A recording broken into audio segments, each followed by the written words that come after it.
This is Cymatic Bruce, and you are tuned in to TalkVR. Welcome to episode number 3. We are talking about all sorts of ridiculous things tonight, or maybe it's today, or this afternoon where you are. I have no idea, but welcome anyway. We're going to have callers calling in to Cymatic.hitbox via Skype. That's awesome. And hopefully the stream is successful and has begun. Give me feedback if it's horrible, if audio is off, if video is off, if something else is wrong. Please let me know. What's up? People are in the stream and they are doing things. What's happening? Gunter, Rockin' Raptor, Red Clover, Dark Akuma, what's happening? CM Bot, thank you, Caliber. Caliber is now a mod. Congratulations, buddy. Excellent, excellent, excellent. Yes, very good. Yes, hey. We are doing well. Things are happening. We have a full show of madness. I have no idea how big the delay. Okay, it looks like it is on. All right, good. All right, we have a full show of all kinds of topics that are going on. We are talking about some perspective, some VR detractors. We are talking about people are there, just talking about, hey, maybe this is just a bubble. Some people are, actually Ben at Road to VR brought up a great point about, hey, let's take a good look about where we are right now, which is great. We are going to be talking about Japan, Korea, what's going on there, portable VR. Let's take a little look about that. The obsession about screens, locomotion and simulator sickness, we'll be talking about that too. So it's a full agenda of crazy. You are probably looking at this and like, whoa, this is different. Yes, it's a new set. It is different. It is crazy. What we have going on is a new set that was made for me by Niko. Thank you so much, sir. This is awesome. So he basically made this render, which is excellent. So we will be using this and seeing how that works out. Yeah, a little sharper than my Space Ghost action that was there before. And we have little Mega Man is just kind of hanging out. Mega Man's just chilling, doing the thing. Let's see if we can do something else with Mega Man here. Does Mega Man have to do that? Let's see. Mega Man, what are you doing? Let's see. Let's get a different. Oh goodness, you don't want to do all that. Mega Man's doing kind of a shuffle. How about this Mega Man here? Oh yeah, there we go. That Mega Man is awesome. He's having a good time. That's good. This Mega Man makes me laugh, so we're gonna keep that one. So very good, excellent. That Mega Man is gonna represent you guys, the chat. That's what I'm talking about. We do need some Mega Man VR. Excellent. So I might bring Space Ghost back. We'll see what happens. So excellent. Welcome, people. Good evening, good morning, good afternoon. This is Talk VR with Cymatic Bruce. I'm your humble host, and welcome to another Wednesday night of madness. So let's jump right into this. The first item on the agenda is to ask me just about anything. Give me some questions. I was at GDC, I was at CES, I have been to all the SVVRs. All of this madness is going on. I did not get down to VRLA, unfortunately, but I'm desperately wanting to hear about that. Bellardo, what's happening, man? Poyolicious. Excellent. Micah is already calling. Oh my goodness. This is what I'm talking about. We're not wasting any time. Let's do this. Before we do, let me get my Skype window there. Is that going to work? It's mostly working. It's kind of working. Oh yeah. What's happening? Micah, what's happening, dude? What's Excellent. up? What's that? Hey. Awesome. So, yes. I was noticing that Game Face made an appearance. Game They Face. got some shit going on. Game Face has some shit going on, dude. They are not playing around. Game Face is. I've talked to the creator of Game Face, Ed Mason. Really cool guy. But yeah, they've got stuff going on, dude. It is happening over at the Game Face. They are not playing around. He is serious about his freaking getting that dev kit before the year's out. I think it's gonna be. What do you think about that? Freaking sick. Have you tried it, or? I have tried it. I tried, actually, I had a slamming of just ridiculous, crazy slamming of demos that I did from him, and they were all pretty interesting. They were all pretty good. Really? Yeah, like, I think my biggest complaint about his prototype unit was it was not very comfortable on my face. Like on the cheekbones, it didn't meld very well. It wasn't very ergonomic there. It looked like a flat surface that he was working with, or something. Yeah, like the front is flat, and then in the inside, it's just like it's this like very smooth curve, and it runs up on your cheekbones, you know. And it was like there was no foam in there or anything. So it was an early prototype, but it was pretty interesting. He had me try, like, I don't know, it was like 8 to 10 demos. It was all over the place. It was like some. Oh, I can turn down the music a little bit. Yeah, I can definitely do that. Let's see. There we go. How about that? There we go. Excellent. Oh shit, that was my fault. Sorry. Oh no, I think that's my music. So yeah, so speakers on. Sorry. No problem, dude. So yeah, dude, it was all over the place. It was like. So as far as like the video, like the visual and the audio, or not the audio, but yeah, I like the wine. So the visual and the latency.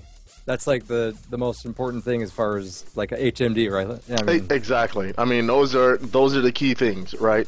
Visual was very good. I'm not sure exactly what he had in there. It was kind of a custom Android thing he had going on, the one I saw, but I mean, the screen was good. It was based on either, you know, a Galaxy tablet or a cell phone, and so I mean, it's an HD screen. It's not OLED. That was in there. That the one I saw, it was, you know,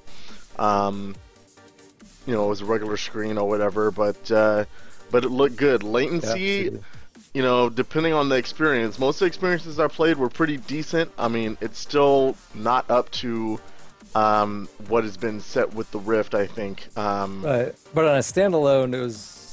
For a standalone, I mean, it's really good. And I mean, when you're talking about, like, you know, they're planning, like, his target, I believe, is to target the K1.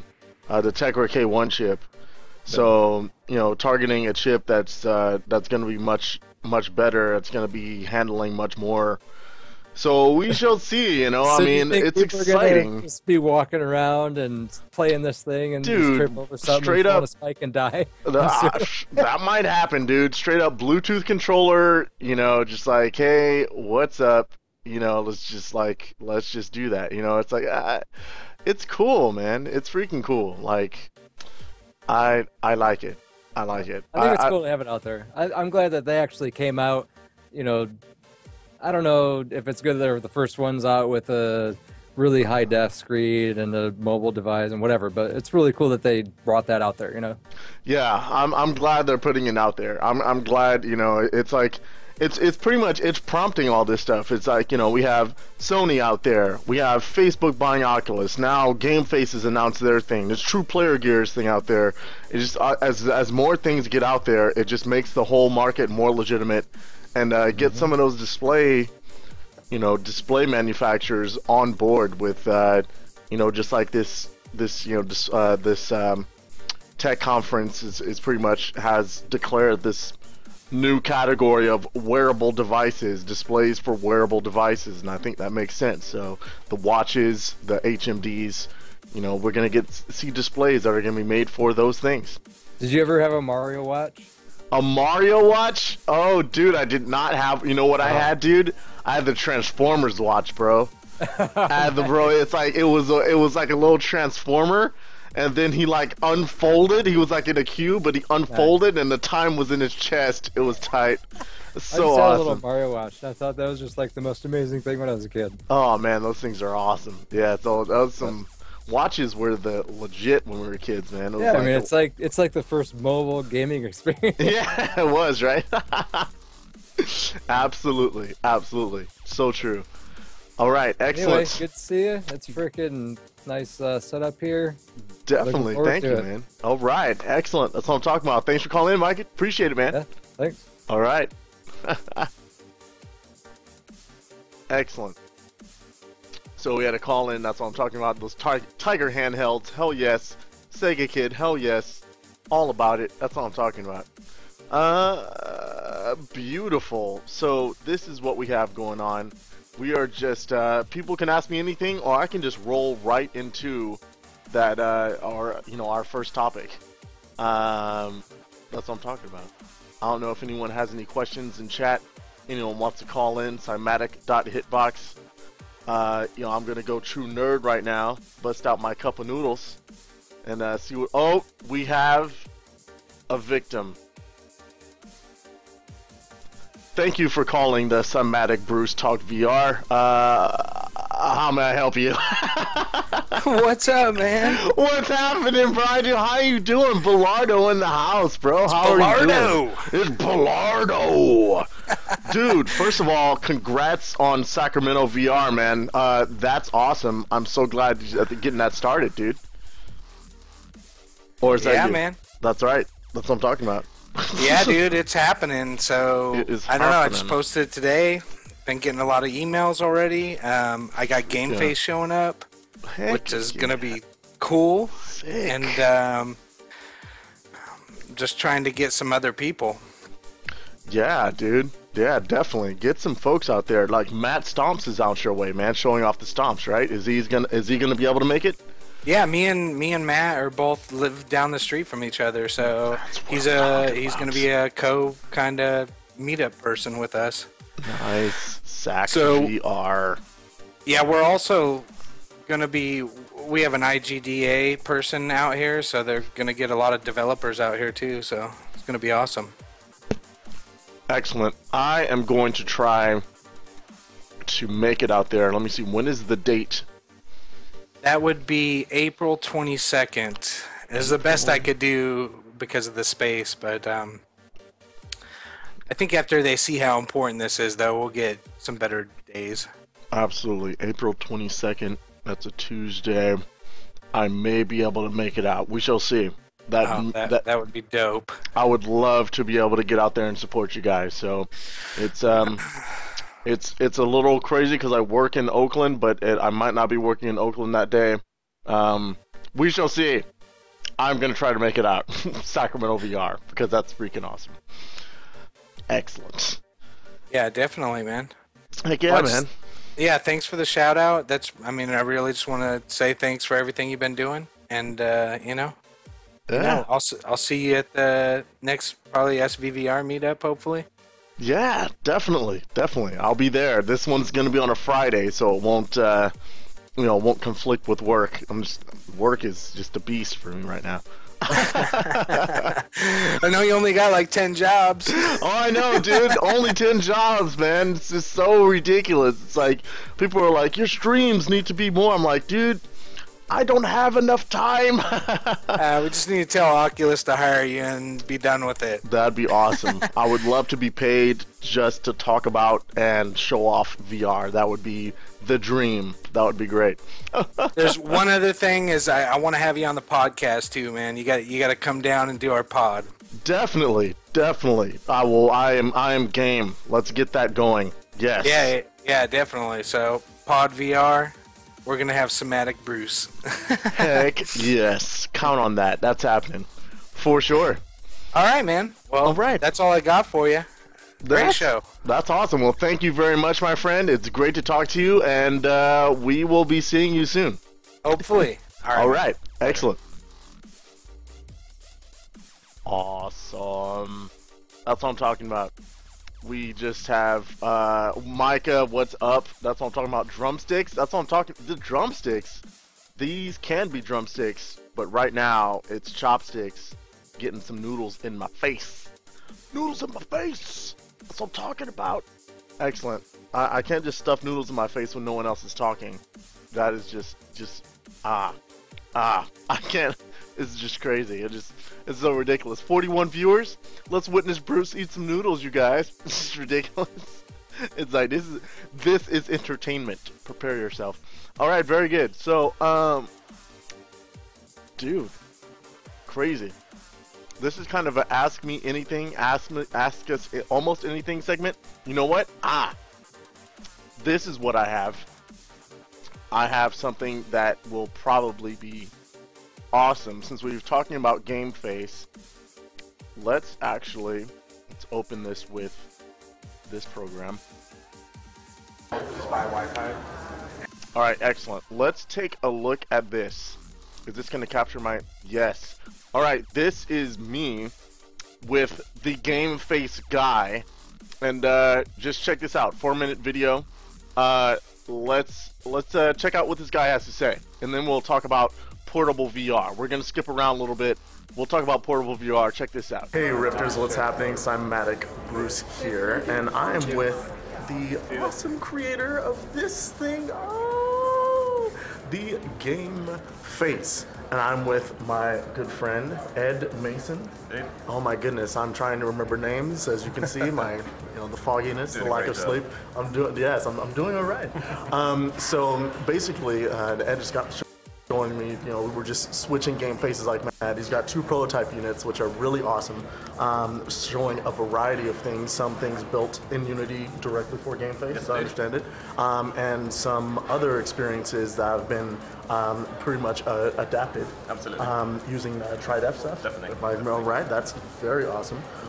So first, just kind of tell me a little bit about this prototype, about this form factor. Fine, so this is very much a proof of concept. I can't stress that enough. We're simply showing the world what can be done with today's technology with a hope to instill confidence as to what can be done with the future of SoCs.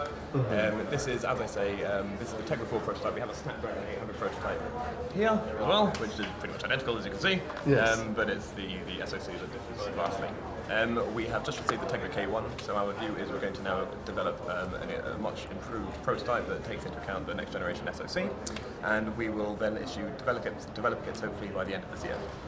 We have already been sending out our SDK to various publishers and developers who've been in turn helping us build some pretty awesome, unique content, and we will be making our SDK open source with a view that we will hopefully encourage the growth of mobile virtual reality. Absolutely. Excellent. That is fantastic. And where are we going to get the SDK and the development kit in the It's future? not publicly available yet. I mean, if you were to email us and happy signing some bits and bobs, then we would happily send it across to you earlier. But we will make it publicly available in the next couple of months. So stand by, we will have a build going out to anyone that will be download link on the website. Excellent, excellent. And a little bit about the hardware. So we have the Tegra chip, and they're going to be building around the Tegra K1. We are. That's excellent. Android, have the 3 standard Android buttons on the front, home, back, and the power. Yes, indeed. there we go. And power as well. So that is fantastic. And as well, the IMU, the tracking chip, is a custom one. It's not based on any existing device. We're speaking with a couple of SIP manufacturers who have developed some pretty awesome sensors that are being integrated into this. I can't give names yet, but there are only 2 out there, so it's pretty obvious which ones they are. There we go. Excellent, excellent. And it looks like, as standard so far with the prototype, it's partnering with a PlayStation 3 controller. Solely for looks, really, aesthetically pleasing. It will pair with any Bluetooth controller, so anything, any Android-compatible Bluetooth controller will work. Wonderful. That is great news. That's great to hear. Very, very neat. Yes. As far as the weight of it, it's not actually not too heavy. It's just under a pound. Yeah, just under a pound. That's awesome. And is there plans to make this lighter? Is it going to get lighter in the future, or is it going to stay around this? We have some very good ideas to reduce the form factor of it, which includes changing the optics, and we have a couple of cunning solutions that will overall make it a much smaller form factor and ultimately much lighter as well. And this will be integrated for our next, if not the Mark 5, it will definitely be for the Mark 6, which ultimately will be the develop kit. But certainly we have some cool announcements that will be made in May at the Penguin Con conference. Fantastic. Well, I look forward to that. It's been a pleasure. I'm holding this in my right, so there we go. I'm going to get this Thank hand you out. very much, Ed. Excellent. It's been a pleasure, Ed. And so yeah, much. we're going to see more at GDC, and this is just one snippet of many. And I apologize for the shakiness of the video. GDC has a strict no tripod policy, and I don't have a monopod, so Here we are. it's a shame. Thank you, Bruce. All right. Again. Thank you, Ed. Take care. Excellent. Awesome. One more thing I forgot to show you. All right, there you have it. So there's a little bit of information about the game face. Yeah, it is pretty smexy, dude. I mean, for a prototype, he showed me not only some oh, thanks, Rockin' Raptor. Thanks, man. Yeah, his accent, so sexy. Oh god, beautiful guy. All right, but anyway, not to get distracted. Yeah, so it's really great. He showed me some demos that were straight made in Android. He showed me some demos that were actually using the tri-def drivers. Got some stuff ported over. And he also showed me like this super awesome prototype of like a Dreamcast emulator. It was amazing, dude. So that was tight too. So there were some sick things he had on demo that were pretty awesome. The best stuff, of course, was the stuff that was made out of Unity for Android, and that worked pretty well. So it was, the screen was very nice. The screen that he had inside the unit was very nice. Latency, you know, there was some demos that were better than others. It's, you know, as to be expected. I mean, I don't think he had the custom tracking chip in there yet, so it wasn't as good as the Rift DK1 or DK2 for that matter. But damn, it was pretty nice. And what they have planned, I mean, for an early prototype, you know, it was pretty impressive. And what they have planned, I mean, wow, that is pretty sweet. So yeah, I was definitely pleasantly surprised by the experience, and happy to see it. So that was pretty freaking awesome.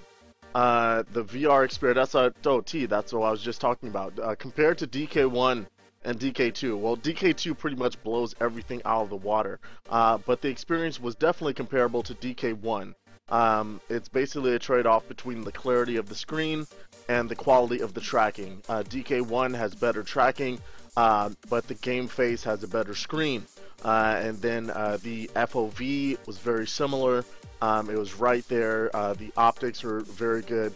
Comfort factor, the DK1 is definitely a little more comfortable as far as that goes. Again, the game face, the prototypes that he had there were very early demos that did not even have foam or anything, so it wasn't as comfortable on the face. But I mean, that's something that could be worked on and worked out.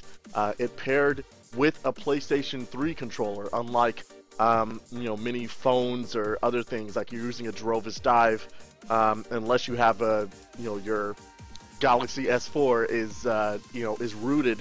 You're not going to get a clean pair with a PlayStation 3 controller wireless, which is kind of unfortunate. You have to use like a Bluetooth controller or something, and it's like, you know, but the game face pairs right up with a PlayStation 3 controller. And then you have like everything there, like the home button takes you back to the menu, which is pretty good too. So yeah, it was pretty awesome. Yes. Skype is definitely open. If you want to give me a call, please do. Cymatic.hitbox. Feel free to do that. Oh yeah. So what we were talking about is basically the portability of VR. If you haven't already, you can check out this article that's in Road to VR that kind of details some of the, you know, some of the more recent stuff regarding the display and game face, and some details about what the plans are for that particular screen. Oh, and we have a call coming in. All right. Thank you for calling TalkVR. Give me something. What do you got to say? How you doing, Bruce? Hey, how you doing, Dubs? How's he doing, man? I'm doing pretty good. That's what I'm talking about. Talking about the game face, I guess. Yeah. What I'm most surprised about is just their aggressive prototyping. The fact that they've iterated so many times on the game face over and over again. Yeah, it really is wild. Like, he even the 2 versions that he had to show me were like there was so much. I was like, there's this one which has, you know, like some standard stuff, and this one has secret stuff I can't talk about. Like, he had like 2 of them right there. And they're just like rapidly, they are definitely very serious about getting on the market and getting on the market quickly. That one was a Tegra K1 and the other one was a Snapdragon 800, right? Those 2 that in the video there he was showing you. Yeah. Actually, no, he didn't. It didn't even have the K1 yet. Like, it was. Oh, right. I think it was a Snapdragon and like a Tegra 4 or something like that. I don't know what else was. Something was in there, but yeah, K1 is the plan. So I mean, that's well, I don't know. He might already have a prototype with a K1 in it. So you know, by now, you know. Are they being secretive about their displays like other HMD guys?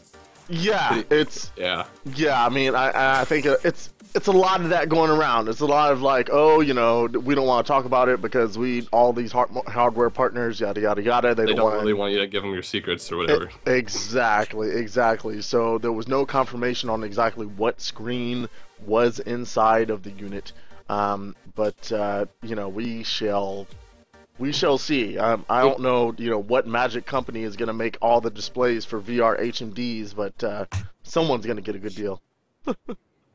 Well, I mean, there was something on the Reddit a few days ago. There was a conference of display manufacturers where they actually had a segment talking about wearable displays. Maybe that means they're getting a bit more interested. Absolutely correct. That is actually this article right here. It's Display Week, SID Display Week 2014, wearable displays. They actually have a whole thing dedicated to this. This is all like, they're covering everything, the wearable stuff, the watch stuff, the HMD stuff, the near eye stuff, which is something that NVIDIA is working on, which actually can end up in VR, like sunglasses. It's good when you see the big players rolling with this. Oh yeah, absolutely. It's great when something like this appears at like a serious industry conference, you know. So yeah, definitely it's exciting times. Definitely exciting times for that, for sure. I had a few questions about just. You briefly mentioned how it felt, kind of, when you were monologuing after the video. Yeah. Without the top strap, because, you know, they have, like, the declining silhouette with the game face. It kind of looks like it's, like, propped against your face and then up. Mm-hmm. What does that feel like around your, like, cheekbones, I'm guessing? That was exactly the issue. Like, it was definitely heavy on the cheekbones, because it was, like, it went, like, you know, the mask, I guess, it went all the way down here. Yeah, it's like cantilevered. Yeah, exactly. So I think that there has to be some ergonomics there, and again, like the prototype he had, there wasn't even foam. It was just contact with the plastic. So yeah, we'll see what happens in the future there. I mean, even if a little bit of foam would have just done a world of good. But with the amount of prototyping they're doing, we'll see something probably by the time they're shipping, you know, alpha units. I know. By 2 weeks from now, it might be like, oh, and we invented a new type of foam. Here it is. But God, Game Face, you guys are so fast, man. What do you guys do? Invented by NASA. Yeah. It's aerogel. What? Wait, what? It'll make your skin all dry. Exactly. So yeah, it's definitely exciting. I mean, it's, you know, I think it's just some more testing. But I think they're working on the hard technical issues first, because I think the ergonomics of the whole thing is something that it's kind of a problem that the work is cut out. It's like, okay, we know what we need to do to make this comfortable, but yeah, some of the other stuff is taking priority for sure. Do they have mobile indies on their side? Because I'm not being so familiar with this, I don't know how easy it is to export and optimize for Android. Exactly. That's one of the questions I actually asked him off of the video. Was like, you know, I think one of the most troubling things about this portable VR situation that's happening is that there is so much splintering going on. Within Android. Within Android, yes. So Right, I was like, oh, this is great. Are you using the Derovis Dive standard? Are you working with Dive? And he's like, yes. I approached the Derovis Dive guys, and they turned it down. They were wanting to do their own thing. So I was like, man, that's unfortunate, you know. So you have Derovis Dive doing their own thing, GameFace doing their own thing. Then you have the Sulon Cortex, which is another.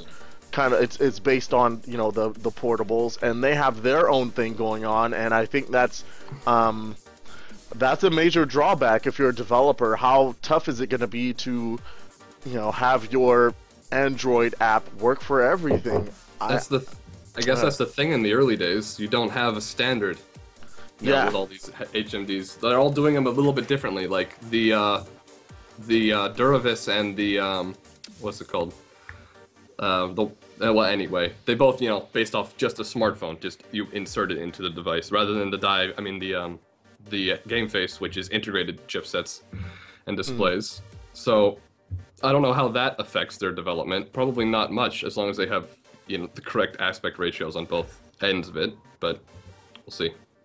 Yeah, I think GameFace has the best chance right now. Like if they come out with something really good and it's like everyone knows to like program and optimize to the game face, I think that can make all the difference in the world. Because I mean, I love the Dive. I think it's a great quick solution. It's probably going to be great for prototyping, but when you don't know what type of device someone is going to have, I think that just makes it real tough. It's more Oculus. It's more Oculus Thrift than Oculus. You know. Yeah, definitely Oculus Thrift. It is. It is a thrift. Yes, for sure. I'm definitely impressed with GameFace though, as far as how far they've come along since I first saw their original couple prototypes. Did you try any of their earlier models as well before the ones they showcased at GDC? No, the first stuff I saw was at GDC. That was I didn't get a chance. They were at CES and I missed him. He was at CES there, and we just never crossed paths, and I wasn't able to try his CES prototype. So, yeah, that was my first taste of it at GDC. I wonder how mobile processors are going to go from here, because Intel recently came up with a really cool article there. The Moorfield 64-bit chips they're putting out for mobile devices, so they're actually for phones, and they're still full, basically, computers. And I wonder how they're going to compete with everyone else, including NVIDIA, other integrated chipset manufacturers. That'll be very interesting. It's I'm excited to see VR push all of this stuff forward. So everyone has a reason to, you know, it's kind of like, you know, with the first 3D games, and it was like, yes, everyone's clamoring for more performance. So, you know, we get these video cards get pushed, and it's like now it's going to start all over again. Everyone's going to clamor for more performance from their VR headset, whatever it may be. When you hear people talking about, you know, the performance we have now in computers can be in mobile in like a decade, and that's when you get really excited. Oh yeah. That's awesome, right? The best way to get VR to billions of people is to make it easy. You know, you press one button and then you're in an experience in a mobile device. Absolutely. It needs to be. You need to be able to go to Toys R Us and get your Oculus Rift 5 or whatever it is, and it's just a headset and a controller, and it has a power, a place to charge it, or a thing to charge it with, and that's it. Don't have to connect it to the computer. Don't have to do anything. You just put it on, and as long as it doesn't have the same problems that I think consoles have had. You know, close off development. Open and simple. That's what you need. Yeah, exactly. A great combination. Open and simple. I think those have to come together, hand in hand. Yes. And I have one last thing too. I think I'm gonna go after that though. Yeah. At the end of the video, he said there's one more thing he forgot to show you, and then it just cut off. Do you remember what he was gonna say? Oh yeah. That was when he showed me. That was when he showed me the Dreamcast, the emulator stuff. I read about that. Yeah. It was really awesome. He had like a very early like super pre-alpha of like a jet grind radio. And that's a great game. it was awesome. It was in Jet Set stereoscopic, Jet Set Radio, Jet Grind Radio, depending on what country you're in. Yes, it was in stereoscopic 3D, and it looked beautiful. Oh, sweet. Well, I mean, I guess you could count on exporting some games then, at least for early content with it. Oh yeah, exactly. I mean, hey, I mean, all that stuff is, there's so much stuff on Android already as far as emulator-wise, and it's just a matter of, doing a little this and that, and then, hey, so... You can speak from first-hand experience that you played all of Metroid with your Rift. Oh yes, exactly. You can make it work. You can make this work, It's like, it's not ideal for VR. It wasn't designed for VR, but holy crap, you can have a worthwhile experience for sure. Sweet. Thanks for having me, man. Oh, thanks for being on, Duz. Appreciate it. Thanks for calling in. Check you later. Alright, check you later. Alright, excellent. Very nice indeed. That's what I'm talking about. Beautiful. This is just, the conversation is just flowing. I am loving this. This is great. We have 47 people on. Welcome everyone to Talk VR, episode 3. We are just talking about the virtual reality news that has happened to the community and to the world for the past week. The portable VR news, a little bit of the doubters, the detractors in there. We have info about Asia, Japan, and Korea is coming through. So we are going to be all over the place. People are just asking me random awesome things, which I love. So that is great. If you want to get in on this, if you want to give me a call, Cymatic.hitbox is the thing to do. Let me see. I have some people. Do I have add to contacts? All right, I'm just adding people to contacts that have requested ads. Very good. That is fantastic. All right. So let's get into our first issue of the night. It's this. The VR detractors. We had some of this on the last episode, and we have a little bit more. So we have this NPR article from their All Tech Considered section, and talking about, hey, is another tech bubble on the way? All these companies are buying all of these other startups. What's going on? It brings in the, of course, the Facebook purchase of Oculus, and bringing up that, hey, along with WhatsApp and some other purchases, Facebook is spending a lot of money right now, and based on its valuation that is maybe or maybe not good. What's going on? And then, of course, some info about a guy that it really is kind of this whole situation is kind of stupid. Dude is playing, I think, on a DK1,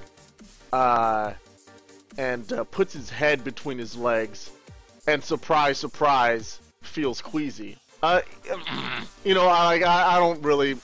That's really, it's partially clickbait, but it is kind of concerning that, hey, these companies are buying up and spending all this money. What's going on? Is this going to work out? Is this going to happen? Another interesting article that came out was like, hey, kind of the same thing.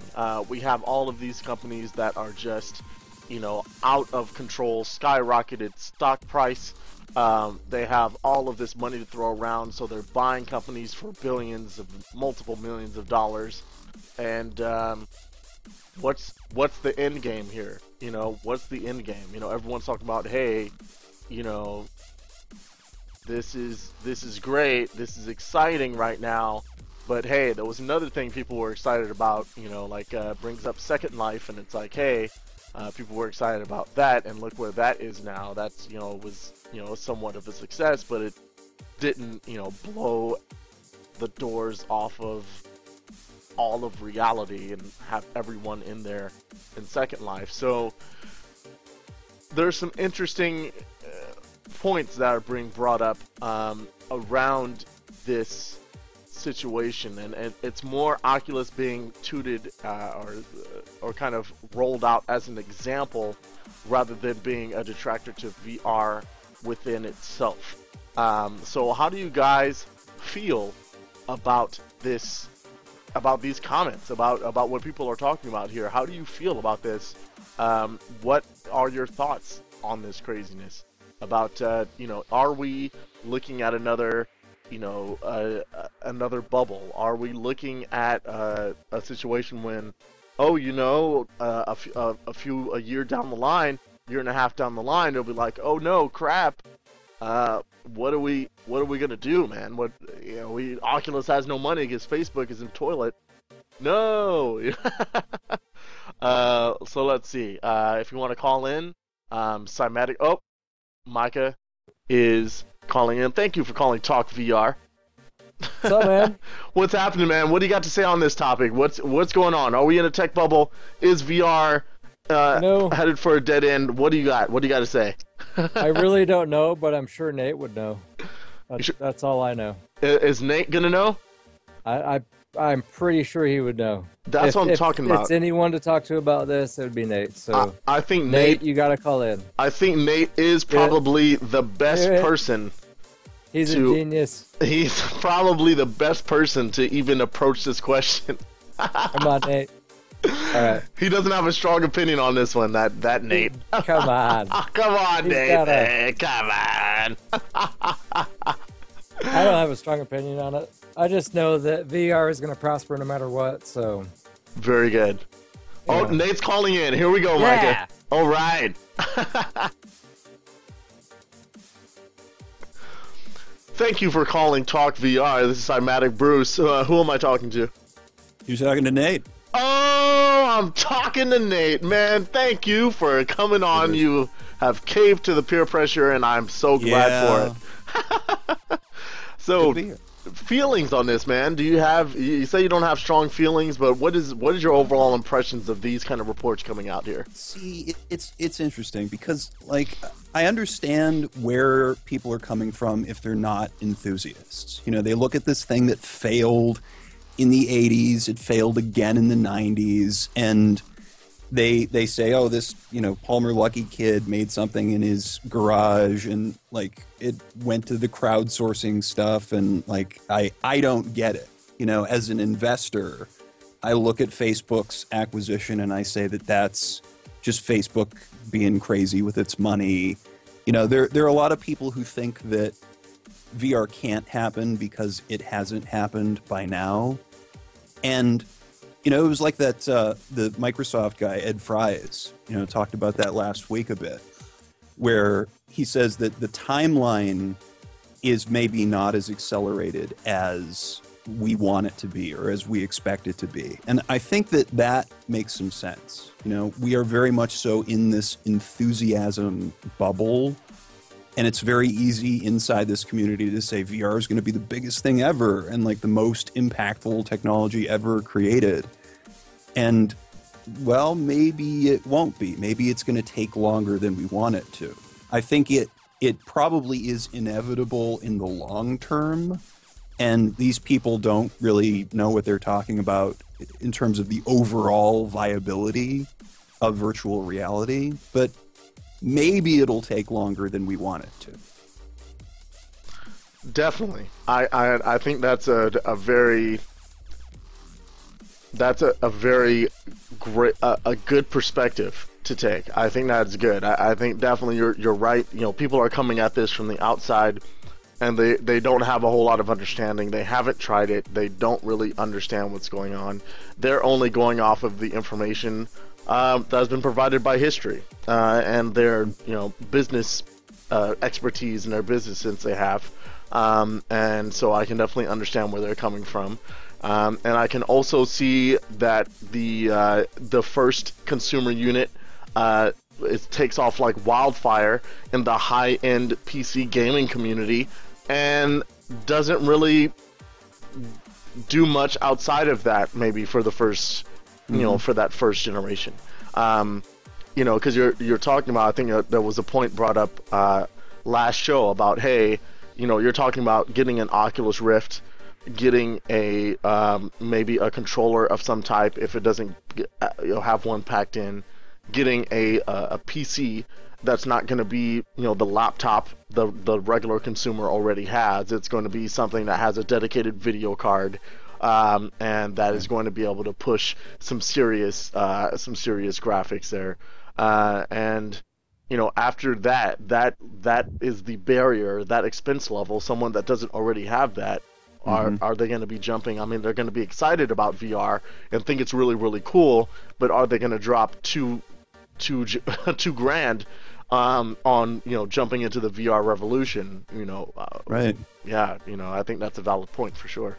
Yeah, the problem is, right, like even if you get someone excited about what VR can do, they go out and they buy a consumer Rift for $200 or $300 and bring it home to their crappy, like, non-gaming laptop and then say, oh, I guess VR isn't a thing now, right? Like, that's probably going to happen more than people are going to be excited about having an HMD and come home and bring it to their $1,500 monster gaming rig. Exactly. I think it definitely is. Like, it almost... there almost needs to be, just like if someone goes to the store and gets Crysis and tries to bring it back to play on their Dell, whatever, and it just says, no, you can't run this. Like, there perhaps needs to be the same thing happen with the Rift. Like, no, you can't run this. This experience is not going to be even playable for you. Just no. And in the chat last week, Doc Ock, who was in here and totally should call in because he's amazing.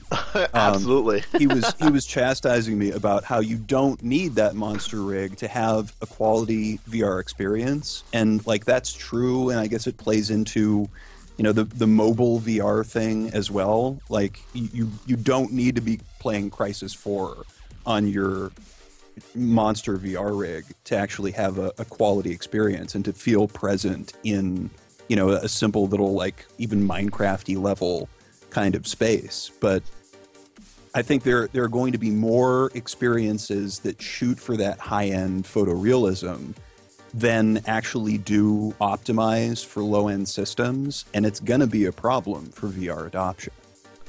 Yeah, totally agree. I mean, and if you're that guy or girl that gets that VR headset because you were excited and you tried it somewhere, and you bring it back to your laptop that's crappy, that's not gaming optimized, you're not going to want to play Polygon Shooter 5000. You're going to want to play Skyrim or whatever you have barely running on your system, that's going to look good and be popular or whatever.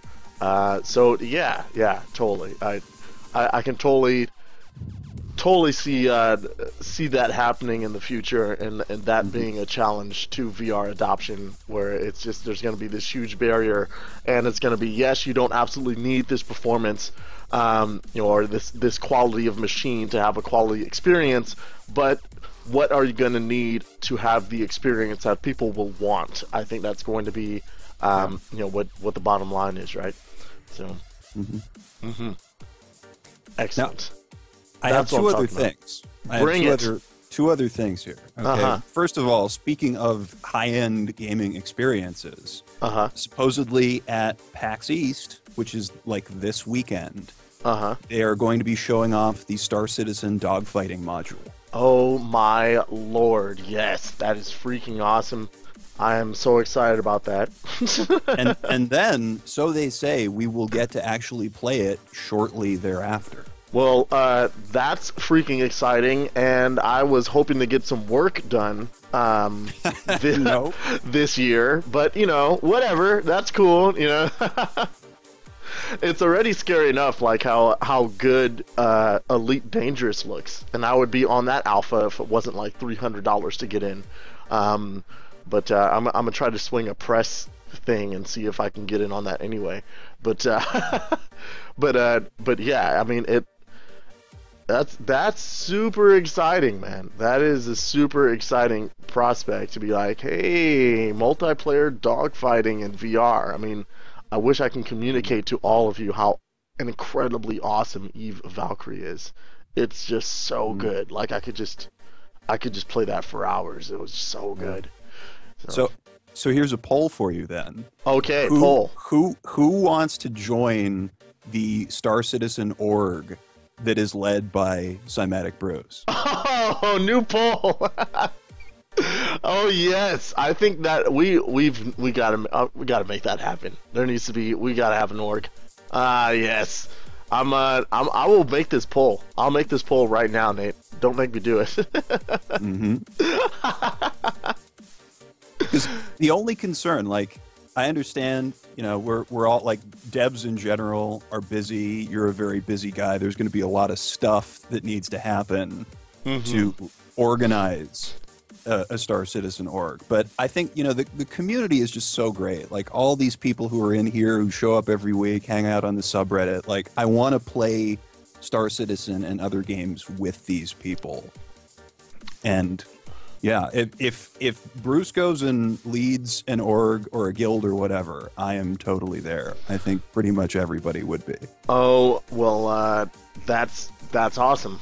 I am so excited for Star Citizen, and oh man, yeah, I think that's a great idea, and I think we'll just that'll be, you know, I fear that we might all be lost to Star Citizen. I think that might just be, that just might be just what happens. Like, and there were no more VR games developed because all of the devs and all of the enthusiasts just went into Star Citizen and never came back. Yeah, it's like, oh no. But yeah, I'm totally on board with that. I'm excited to do that, and just keep working on me, Nate, and I will do that. I will. Cool. Yes. Keep working on me. We'll make that happen. Guaranteed. Right. Excellent. All right. One other thing, real quick. Oh, There's going to be a stream this Sunday, right? Will be. We've got an announcement that we could do on your stream. We're going to be showing off a demo that we've been working on, just kind of like the work in process. Nice. Back end. And if you would like us to announce our team name and show off our webpage on your stream, we'd love to do that. All right. Yes. I think that would be awesome. And we should do that.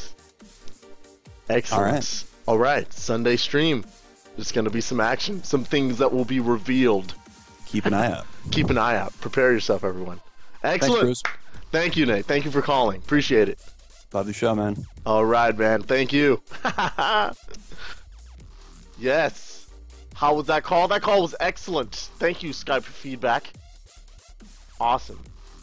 That's every call with Nate is excellent, but that'll be great. Yes. So, Star Citizen org, that's going to be formed. We are going to do that. Nateight is a contributor to the community since the very beginning. He's been there as long as I've been there, for sure. We were all in the MTBS forums together in the very beginnings of this whole hullabaloo, and he's been, right there, a part of the community, and contributing, man, making all kinds of awesome things. He's got a software project underway, which will be unveiled soon as well. So yes, Mr. 8, to his to the people that don't know him yet, we can call him Nate. I can call him Nate, but for you, it's Mr. 8. Okay, let's get that straight. All right. Very good, excellent.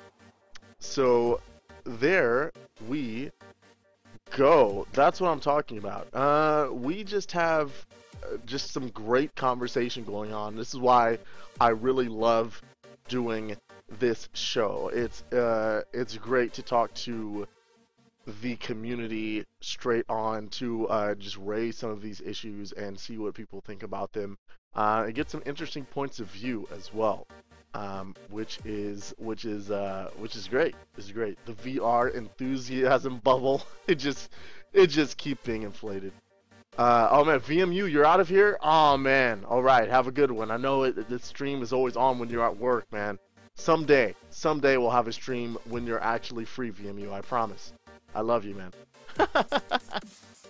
Excellent, have a good one. Nuke Marina's in the house. Very good. Awesome. So yes, I think we've exhausted conversation on the detractors on this so-called tech bubble. But how about this? Let's get this going. This is also a good conversation starter here.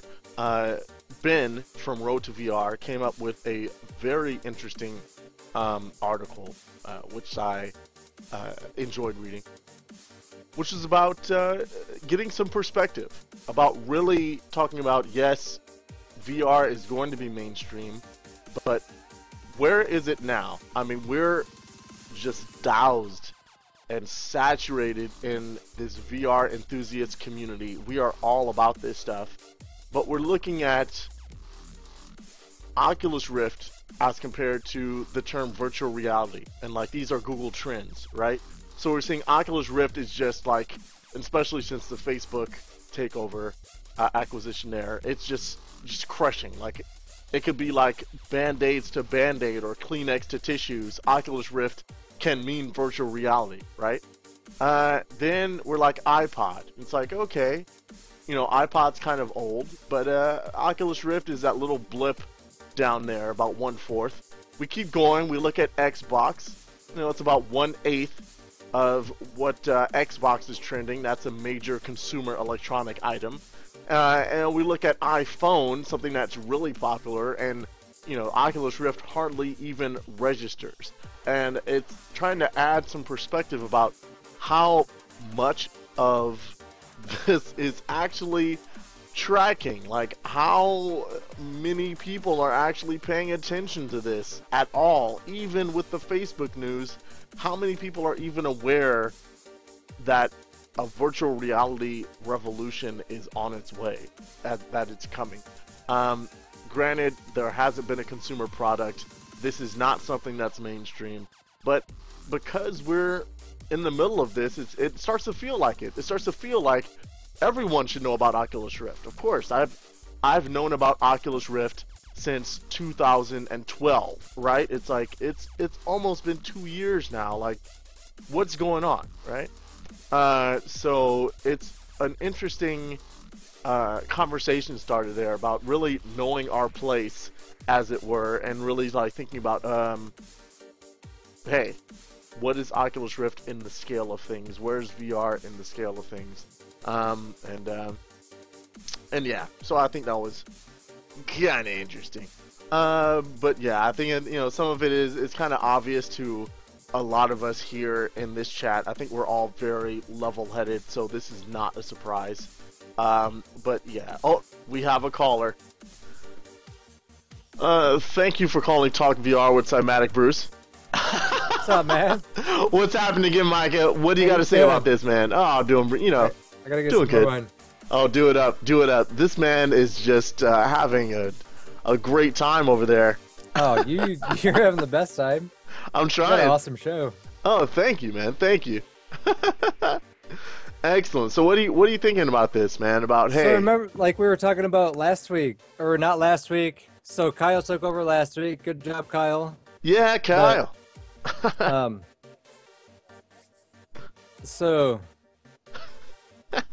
the whole thing about getting the VR out there, once they release the consumer version, you know, they got to get it out into stores. They got to get it into, you know, shopping centers. They got to get it into the mall. They got to get it where everyone is so that everyone can experience it. They have to experience it. Don't you think? I mean, it has to be something that is experienced. Totally. I think that's the main thing. I mean, I think it's a big issue right now. Even when you say virtual reality, so many people don't even know what that means. They don't even know what you're even talking about, or what do you mean virtual reality? Like that, the Virtual Boy, like that thing, like they might not even have a frame of reference for it. And I think, yes, it has to be everywhere. I think when the Oculus Rift takes off, and maybe it's not the first pass. Maybe the first pass is just enthusiast gamers are all over it, and it's like. Get your speakers on? Oh, yeah. What's that? Do your speakers on? Do I have speakers on? Yeah. I have my earphones on. I don't have any speakers on. Oh, yeah. Very I had good. them on last time. All right, very good. You're good. I think you're good. I'm not hearing any feedback, which is good. All right, must just be me. So So yeah, I think I think maybe the first pass. I think they're gonna have trouble keeping them in stock. I think all the hardcore gamers that they're gonna know about them and they're gonna want them. Yes, that's gonna be great. But I think maybe the second or third consumer unit, when they're really trying to get to those consumers there, I think it will have to be everywhere. You're gonna have to have demo units all over the place. You're gonna have to have the tour bus, or like having the presence in the shopping malls, and having a bunch of staff giving those demos so people don't do stupid stuff like put their head in between their legs and make themselves sick. Like, make it like, hey. Out though? I think people are gonna get stupid with it, dude. That is exactly the type of thing that some dumb, stupid ass is gonna do. It's gonna be like, oh yeah, I tried the VR thing, man. It made me queasy right away. And it's like, what they don't tell you is that they spun around in a circle and put their head between their legs and freaking did all this, If you do things that make you sick in real life, of course you're gonna get sick in VR. I think, a lot of those things, I think it has to be controlled. About it, like, whatever releases with the consumer Rift is what they're gonna experience, so, they're just gonna go along with that, and that's, I mean, whatever they demo at the shopping center, I just don't understand how that could happen. I don't understand how there could be these dumbasses out there that could just be like, freaking out. Dude, I can tell you from personal experience, man. I spent a couple years as managing EB games, video game stores, and you can't imagine the dumb things that people get up to when there's just a demo unit on a wall. You can't, like, it's just some things are just like, why would, like, what are you even trying to do right now? Like it's just like, I wouldn't put it past anyone. Man, I think it just really has to be controlled. And that Americans don't read instruction booklets, so I think even the first experience, like when they boot up their Rift, they should have to. Yeah, I think they shouldn't have to. I think the first time you put on your Rift, I think it has to walk you. It should walk you through something. It should walk you through a thing. But that should be the experience. That it should just walk you through it in game, and then there's no chance of anything bad happening. Especially if you've experienced it in a store. Totally. Totally. Yeah. I mean, it's not something that's necessary, but it's like, I think that once they show it and once people experience it, I don't see how it could take off. I mean, people are enthralled by entertainment and all this new tech, and this is just like the most amazing tech that has hit since, what, a computer? Yeah, I think it's so exciting, dude, and I think, but again, I think it goes back to that whole price barrier thing. I think it's gonna go back to like, oh, what do I need to get this? Oh, I have to have a computer that does what now? Like, I think people are gonna be super duper hype when they try it, but they're not gonna go out and buy a computer for it, not yet. Right. Well, yeah. Hmm. A lot of people have PCs, but that's why I see like the game face as a good concept. But it's just a matter of, is it the time for that right now? So the game face is definitely promising for sure. All right, I've got another caller calling in, Mike. All right, have it. Good one. All right, we have another caller in. Thank you for calling Talk VR. What's happening? Little, just wanted to chime in on this idea because they're talking about this introduction to it. I think one of the strong things is, I think I mentioned in the chat. I'm sorry, this is Nuke Marine. Oh, what's up? I know. Yes, Nuke Marine in the house. Yes, tell us some thoughts, man.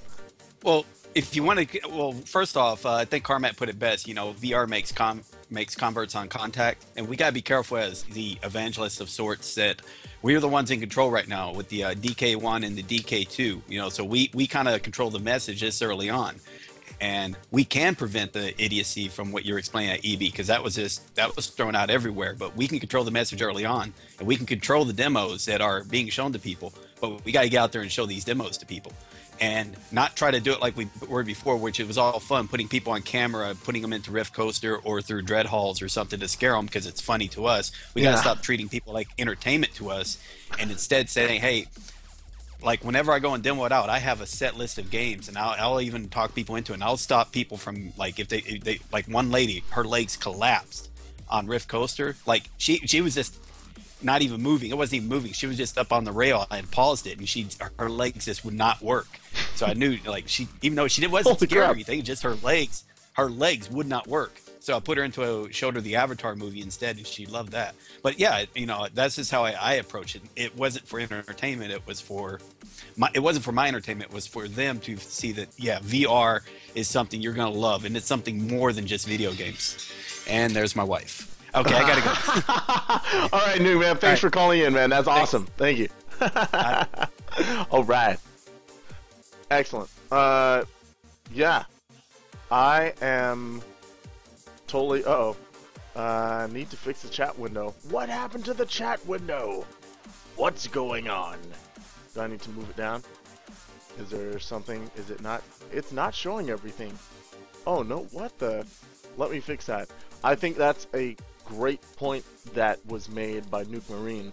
I think it was a thing where it's like, hey, let's not treat folks like let's not treat them like entertainment. How about we not do that? Let's just not do that anymore. Let's make sure. Oh, good lord, that's just crazy. Chat window is out of control. Very good. Let me put that right in there. Oh my. Okay. But yeah, let's give people actual great experiences, right? Oh my. Watch out. Here we go. You're called in to talk VR. Who am I speaking with? Hey, hi, this is Oliver. Hey, Bruce, how you doing? Hey, Oliver. Doc Ock is in the house. I'm so glad you have called in. This guy is one of my personal heroes. He's brilliant, and he's awesome. And everyone should know that. And, how are you doing tonight, Doc? I'm doing fine, but I want to warn you, I might have to hang up on extremely short notice because my daughter's refusing to go to sleep. That is no We'll make do somehow. I just first of all, I wanted to apologize to Nate. I did not mean to chastise anyone. I don't chastise people. I was just pointing out that it's not necessarily required that everybody runs the games they have, at full settings, at ultimate quality settings. There's no shame in turning down those sliders to get it running even on reasonable machines. Absolutely. But that's an old point. Let's not go over that. What I was going to say is a little bit about the issue of getting it out to people, about what people think about VR, what people expect from it, and why that is a problem. And the one thing that I've really come to appreciate over the years is that the term VR, talking about it, has pretty much lost all meaning. It means so many different things to so many people that if you tell someone, hey, I do VR, they have no idea what you're talking about. And so I think it's really time to come up with some new term. And I've been struggling hard with that for maybe, 6 years or so, trying to find something new that doesn't have the stigma of something that failed a long time ago. And I don't really know what that would be. So if anybody has any suggestions, please go ahead. But it's really, if I tell someone, hey, I do VR, then one person might say, oh, you're building the Matrix, and another person might say, oh, you're doing Second Life, and the third person might say, I don't even know what, you build a Virtual Boy, whatever. Mm-hmm. So that's really the issue there. And I also want to talk a little bit about.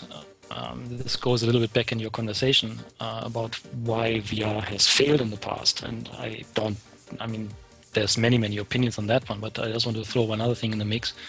And that is really that it was overpromised. What VR really is, if you look at it very pragmatically, is a really awesome way of interacting with your computer, especially if you're doing 3D tasks like 3D visualization, 3D design, 3D data analysis, what have you. It's really, really good for that. But the problem is that the moment it came up for the first time, like in the 80s with Jaron Lanier and so forth, people immediately took it from this very pragmatic thing and went to, oh, this is going to change humanity forever. This is going to change the world entirely. And hey, well, maybe it might, but the thing is, it didn't back then. And so it still has that going for it, or rather going against it. So I've always been trying to sell it as a pragmatic thing. I've always been trying to sell, well, you can do this 10 times faster in VR than you can do outside. But to be quite honest, we haven't gotten much traction with that because I think John Carmack has put it that way. I've put it a slightly different way, is that VR is a virus that spreads on contact. We've probably had thousands of visitors in our cave and the other VR environments that I've been working with over the years. And I mean, there are two classes of people that come in. There's the total newbies who have never experienced anything, who don't know what VR is, who don't know what to expect. And there are the experts who have seen VR and are usually extremely skeptical, who say, yeah, I've been in a cave, doesn't work for me, show me what you got, you know. And the interesting thing is, once you show it to them and you show them this is what you can do with it and this is what you can do better than before, then they're all converts. I think we've had a single person walk out of our cave not saying, oh, okay, this is useful, this is good. Whether it's going to change the world or not is besides the point. It's just you have to get in via the usefulness, via the pragmatic aspects, I think. And it's currently happening again that, you know, it gets a little bit overpromised, and I think that's something we have to be aware of, and we have to tone down a little bit. Otherwise, it's going to come back and bite us in the ass. Can I say that? I don't know. Yeah, it's fine. Okay, good. You know, just being careful. Yes. And the other thing, just while you guys were talking about, there needs to be some kind of introductory thing, some introductory experience. And I've recently been watching Caprica on Netflix, that spin-off show from Battlestar Galactica that kind of tanked after the first season. And that has a huge VR component in it. If some of you guys haven't seen it yet, totally check it out. It has these holobands. It's one of the core components of the show. And so the idea is when you put one of these holobands on, you get put into this white room, and then the inventor of the holodeck has a 3D avatar, comes up to you and says, oh, congratulations on your purchase of the holoband. This is what you do with it, blah, blah, blah. So that we need a virtual Palmer Lucky or someone to show up initially in the Oculus Rift when you put it on for the first time, to hold your hand and make sure that you don't do stupid things. The other thing is when I started my blog, back when Oculus Health appeared on the scene, one of my first posts was about, you know, will the Oculus Rift make you sick? And one of the things I said is, I'm just waiting. The one thing that VR really doesn't know right now is a viral YouTube video where someone puts on the Rift and it's like, oh, this is the awesomest thing. Blah! You know? Yeah. And the thing is, obviously, that is totally happening right now. So I called it. Yeah, exactly. And we have to just stay away from that. I think that's the most important thing. Yeah. That's really I wanted to say about that. I might have a little bit more to say when you get to the discussion about locomotion in VR. But until then, I think I'll let others, I don't want to monopolize your time, so I'll let others take over again. And it was very nice talking to you anyway.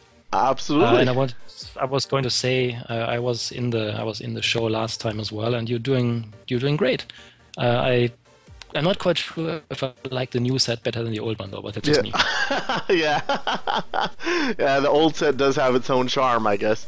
But yeah, definitely, you know, as always, I appreciate your input. It was a blast going out and visiting, and I think you're right. You know, I was not really, I mean, I've read about caves beforehand, and I was kind of familiar with the concept, but when I was actually in it and saw it, I was like, whoa, this is really amazing. This is very, very cool. So yeah, I think it is a convert on contact, absolutely. And I agree with us as a community having to come up with a new definition for what VR or virtual reality is, or even a new term altogether, so that people know what we're talking about. 'Cause it just means too many things to too many people. Yeah. Absolutely agree. Great stuff. I was going to say one more thing because you brought it up.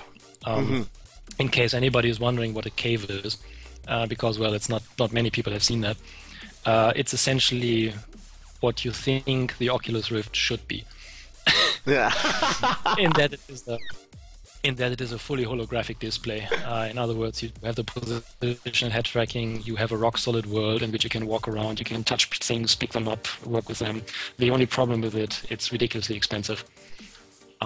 So that's the closer the Rift comes to that, and with positional tracking, the DK2 and the CV1, it will come quite a bit closer.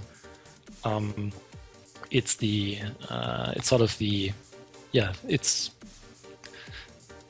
currently the ideal environment, I would say. It was, specifically invented in the early 90s to get around the inherent problems of HMDs at the time, to make them work. And I think it's succeeded quite nicely. But that's my plug for the cave. Again, it's ridiculously expensive, so yeah, no competition. Absolutely, But absolutely. works so well. Sorry, one more thing. I was going to plug the Sacramento VR Meetup. I'm local in Sacramento. Well, I'm in Davis, but that's close enough. So I'm going to go to that one. And I was just going to say it's going to be pretty cool. Everybody show up there and help us out. Okay. Mm-hmm. So talk. Again, I might call back in when we talk about locomotion. Bye bye. I would love it. I would love it. Thank you so much for calling in. I appreciate it, Oliver. All right. So awesome. That is brilliant, man. Listen to everything he has said. It was a blast going. Let me actually see if I can find the video of the actual cave action. Let me see if I can find this thing. Let's see. It's just really very, very cool. So basically, it's this room, and you have it on white walls. It's has like a floor and all the walls surrounding you, and there's all these projectors behind those walls. It's making a 3D picture appear right in front of you. It looks like it's just a hologram floating in front of you. It's freaking awesome. And I had a blast checking it out when I went to Davis. I went to UC Davis and actually, got a chance to stand inside of it and see some of the very, practical and useful things that you can do with VR and with caves. As far as there was a great assembling a buckyball simulator, playing around with molecules and assembling them, which was very cool. There was all this amazing geographical data, geological data as well. That was just really cool to be able to kind of expand the globe and look at point data of earthquakes and kind of see where tectonic plates are actually crashing with each other. Just looking at point data, it was amazing. So it was really very, very cool stuff. Yeah, it is just, it's amazing. It's one of those things where, people do have to see these things work before they're like, oh, that's what you were talking about. That's what you mean by, virtual reality, by cave, by, yada, yada, yada. Excellent. Kyle H., thank you, my friend. Go ahead and get that in. Let me see here. Excellent. I'm going to full screen that there, and let me go ahead and there we go. So what we have here is this is what the cave is about. It's basically this situation where it's you're being tracked, and you have glasses on. It's optical tracking that's going on, and yeah, you have to wear these special shoes because those walls and that floor, man, that's expensive stuff. No regular shoes. You gotta wear some stockings. But basically, I mean, it looks weird from our point of view, but what you're seeing is really, really just amazing. It's like, Doc, do you have that video of when you actually had the camera looking through the glasses? It was amazing. It looked like a freaking hologram. It was so amazing. But yeah, dang it, I don't know where that video is. But this is such a poor representation because it's not even representing. Oh, do you have it? You have it up there? Oh, thank you. Excellent. I'm gonna go off of this. Let me see. Where to go? Ah, there we go. No. Freaking hitbox. No, don't reset the. No. Blah. There it is. Excellent. Caliber put it up. That's so awesome. Thank you, Caliber. All right. No. There we go. No. So difficult. So difficult to manage this chat right now. All right. Very good. Awesome. Let's give this a shot. Here we go. So this is what we're talking about. So this is basically what you're seeing. This is done by putting the glasses on the camera, And this is what it looks like to be in the cave, people. Like, you're basically looking at this hologram that's in front of you, and it's just floating, and there's like a 3D representation also, this floating marker that is like attached to your hand. Dude, this is the future. This is the future. Like, this is what I'm talking about. Like, all of this is exactly what you'd be seeing through a cave, right?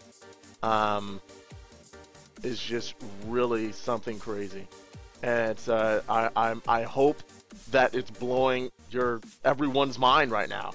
I hope it's blowing everyone's mind, because this is exactly what it looks like. This is the camera just looking through the glasses, and it's like something is just right there in front of you, and it's great. And like, you know, you can see how like she has the hologram like attached to the controller there. And yeah, like, and I mean, this is just a globe floating, you know, and then like, oh, this is the zooming in and getting in on the geological data there, which is crazy. I think this cave, how much is this cave, Doc? Like 200 grand or something? I don't know, probably more. That's probably a conservative estimate. But I mean, this is just out of control. There we go. $500,000 is what we're talking about. And if I was rich, I would have one in my living room. I would tell you that right now, because this is very, very cool. But yeah, so this is what we're talking about, where we have, you know, straight up, you know, what we want from VR, right? Just, I want to be surrounded in a world. And you know, it's in your peripheral vision, because it's the entire room that you're in, which is awesome. So until we have HMDs that actually have, you know, an FOV that wraps all the way around, that has peripheral, and you know, this is the next best thing. This is great stuff. So the nanotech video is also a good one too. Let me go ahead and get this one in. So yes, oops, there we go. So this is what I'm talking about, is when we say, you know, like, you know, this is what people need to think about when we say VR. This is what people need to know when we say, like, yes, you know, this is what VR is about. This is what VR is now. And this is another example, a very cool use of this technology. Where, you know, basically it takes Oliver maybe, I don't know, 2 minutes and change, maybe 3 minutes to put together what he's putting together now, a buckyball, and using, like, you know, kind of a nanotech, like, and like these things are exhibiting actual physics, like repulsion and attraction at their ends, and he's putting this together. And to do this with a traditional modeling tool would be like 45 minutes to do the same thing, and he's doing this in 3D with an intuitive interface, which is pressing a button to spawn the molecule and then physically moving it to connect with other ones. And you can see how, you know, what the power of this is. Even if you're some newbie to VR, or some academic that's like, yeah, VR, I've heard it all, you see this and you're like, whoa, you know. And this is one of the major problems in chemistry that's happening about spatial reasoning. I mean, this is some of the things that computers aren't very good at, the spatial reasoning stuff. But, you know, I think they've already done some of this stuff at Stanford, when they've, like, had people just go through and just play around with you know, some molecule models and see what they come out with, you know.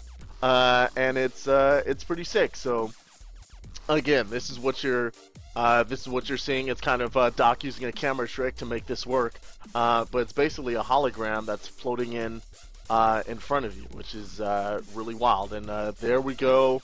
And he's just about put together the buckyball, and there it is. Buckyball is done, and we're at 2 minutes and 3 seconds. Blam. So there we go. I mean, that's pretty impressive when you think about, I mean, how long would it have taken you to make a model like that in any like CAD engine, as compared to, you know, now Doc is just showing off at that point. Yeah, you can think about how quickly that was put together and how easily and intuitively that was done. And I mean that, you know, nothing against Doc, but you know, a kid could have done that. And after he learned the, yeah, his getting his hand tracked too is just amazing. Yeah, I mean, this is something that could be done in elementary schools when they're talking about, you know, chemistry and physics for the first time. So it's really cool stuff, really cool possibilities, and I think this is a lot of the stuff that people need to see rather than just laughing at people because they fall over because of the Rift coaster. So yes, there we go. So that's what I'm talking about is really the power of VR in a lot of different situations and what its potential is. It's super duper exciting. Super duper exciting. So, very good. Oh my goodness, this is crazy. So, we're moving on to the next thing in our conversation. We are switching gears totally, and we are going to talk about this next thing, which is Oculus and Japan. So this has been all over our Oculus here. We have this amazing list of non-waifu VR stuff that's coming out of Japan, which is great. This is a great post, a great list showing you all these things. And it's not even complete. It does not have the awesome and completely random Macross flying sim in there. That's a very cool. Oh, there we go. We have Nuke Marine is calling as well. Thank you for calling TalkVR. What's happening, my friend? Oh, I just wanted you to continue your line of thought. Then I was going to chime in because, again, live in Japan, so I could offer, you know, my perspective as a foreigner in Japan dealing with the virtual reality movement. Very good. Excellent. So, yeah, I was just going to say that, you know, it's exciting to see the excitement that's around this, to see a lot of these awesome and incredible experiences that aren't just all Miku and dance sims, you know, also to see some interesting announcements that were made as far as Japan and Oculus. As far as an announcement that seems like there's going to be some kind of priority for Japan as far as the DK2s going there, supposedly, and some interesting stuff there. Palmer clarified on that. He clarified on that. What did he clarify? I don't think I caught everything yet. What it was is that, again, they're shipping to Europe and Japan. They have to ship in bulk, and they had a lot of orders from Japan and they know that from Japan there's a lot of developers, so they're going to ship a lot in bulk to Japan. And this happened last year because, again, some of the, you know, I was a higher order number lower order number than other people, but they still got theirs ahead of me because, again, they're going to ship in mass overseas, so they're not like they're not getting pinged individually on a shipment. So now it's a bulk rate and it's cheaper just for the delivery. That's the only reason it'd be the term they would be getting some things earlier. It's not that. It's just that, you know, the logistics of shipping on such a large scale. Well, that makes a whole lot of sense. That's great. That's smart of Palmer to spin it that way to the Japanese devs, and they're like, yeah! And then, I guess, or however it was said there, which is very cool. Well, no, part of the problem is, well, don't forget also these are all based on interviews. So it's Palmer.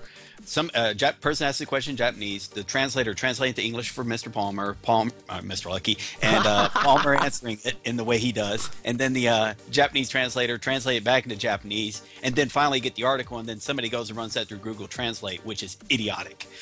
There we go. Exactly. Then they blow up. Like, oh, so yeah, so it's great that it ends up, you know, being, translated, mistranslated, retranslated, and comes out like that. But it's all just logistics. That's all it is. That makes so much sense. And very cool. I think just the same, those Japanese developers are probably thrilled that the logistics is working in their favor that way. So that's kind of cool too.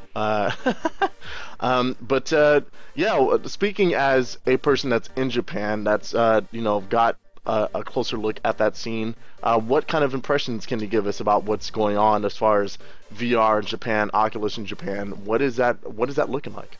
Japan has no clue what's heading their way. Way I can see it is part of it's going to be Sony, so that's going to be pretty big because of console market, because there's no PC market here. It's mainly either console or the arcades. But the arcade is huge here. If you want to go and do sit down machines, there's like 2 or 3 arcades within less than a mile from me. I think you'd have to go to Dave and Buster's in a big town in order to get that. And I'm in a small town, so I can see the developers implementing virtual reality in the arcades, and that's where the teenagers are going to experience it. Because it's not like here where people want to hang out in their house. House is small, and their grandmother and mother and parents are all there too, so they want to get away from the house. Exactly. And that's where they're going to hang out, is at the arcade, and that's where I think the major experience is going to be at. Truly, I can definitely vouch for that. I mean, I went to Japan. I visited Japan a few years back now, but yeah, it was definitely like that. There was places I went when there was 6-story arcades, which was like amazing. And then I was in this little place in near Ikebukuro Station, and within walking distance, there was a full arcade there too, like a full-on pachinko parlor at one floor and arcade in the basement, with some really recent titles. Like, it was a really good arcade. But yeah, definitely I can see that. Now I'll stress on the 2 things I've had specifically with the Oculus in Japan. One is I went to the OcuFest, so that's the Oculus festivals that they've been hosting about monthly here in Japan, mainly in Tokyo. Yeah. Akihabara, or maybe Ginza.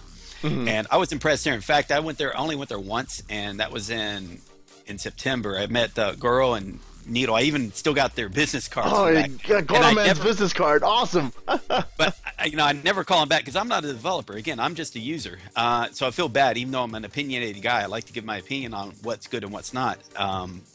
But again, it was good meeting them. But in my impression, I didn't enjoy it too much, only because, again, they were demoing their cool stuff. But I kind of went there. I wanted to see like all the cool stuff from the U.S. had to offer to the people in Japan. But I kind of understand these are guys that are developers. They want to show what their products are. And it's a small venue. You can't just bring your laptop and say, "Hey, everybody, come look at these games." Because again, it's a small restaurant. The owner's going to kick you out. Yeah. And in fact, one guy had where he had the cameras on the Rift. I think you've seen him before. Yeah. He tried to do that from his own laptop, and again, he had to be kind of shut down because there was just no room for it. They could only have the 6 people that were demoing. Wow. What I've personally done, this is in Yokosuka, Japan. This is about 40 minutes south by train, and this is near the Navy base because I retired last week, but I was in the U.S. Navy, and so nice. I was demoing it to. I'd either go out to a bar or maybe a local hotel and try to just sit this there and say, "Hey, everybody, just come try it." I would actually force people onto it because they have no clue what this is till they see it. Then they go crazy, and or they'll film their friends going crazy about it. And even one weird story where these guys essentially raped their friend because I showed them the 360 video, but it was the porn one from France. Yeah, and so. They're in the bar and they basically just stripped the guy's pants off while he's wearing my wrist. I didn't even notice that's what they were doing at first. It's like, what the hell is he doing? But no, the Japanese are going to go crazy for this. They're going to love it. Everyone who I've shown it to has loved it, especially. But I don't show them the video game so much as I'll show them the movies, the 3D movies, which is amazing on VR Player. I show them the 360 videos. I will show them like the Rift Coaster or the Tuscany or. I also like showing like Drash's bestiary because Final Fantasy is huge here. Yeah, yeah. They love all of this, so they don't know it's coming because again, there's that English-Japanese divide that is huge. But when they see it, it's going to be huge here. It is going to be large. It's going to be in a different way than the U.S. is going to experience it. Nice. I am very excited to see what's going to come out of that. I totally, I can see that just getting a crazy adoption rate in Japan. Like, because from what I understand it, there's kind of a stigma right now on PCs because it's like this kind of hentai kind of type of thing when you actually have a full PC. Is that correct? I've read some stuff about that. Like it's like, you know, if you have a PC, it's because you're doing like, you know, those whatchamacallit, you know, like dating games or whatever. I mean, it's just that it's just, again, you cannot have you don't have the room to have a rig here. And that's again, true. Some people's living rooms are larger than my whole apartment. Mm-hmm. It's just Japan on that. And again, you have a lot of family members living in one small area, you know, and they can't afford to have a full. Now PCs are not uncommon. It's just that I wouldn't say they're not the rule. They're more the exception. Mm-hmm. So there is going to be a PC market here, obviously, but mainly for PC, you got to go to Korea, because that's the reason why StarCraft's there, because they're not going to. But that's a whole Japan-Korea thing, so we don't want to get into that. But yeah, PC will be bigger in Korea, consoles will be bigger in Japan. However, Rift, somebody's going to make it to where the Rift works with consoles. I'm sure that's going to happen. And if Oculus is smart, they'll start up an Oculus Japan and work with that, with the specific market, because it's still a huge market. And I can see it being really good here, and some really good stuff coming out of Japan that you're not going to see coming from the US, which you've already seen just on this small examples shown. And plus you got the untapped console market anyway, and the fans here. And may I even mention, like, the whole reason for Miculus, you know, the Miku thing that seem to be everywhere. And I think you explained this, is that it's free. That's again, if Unity were free, which it is, that's what everybody's going to use. It's the easiest way to enter into this. I'm a non-programmer, so for me, I never made anything outside of when I finally got into Firebox a couple of months ago, and even that's crap. But these guys are trained; they're making some good stuff based on stuff that's free, and then they're trying to put it out there. You know, once they get some backing or some funds, I'm sure they'll create something different, which they have now. Yeah, absolutely. It's great to see, like, people. I mean, there's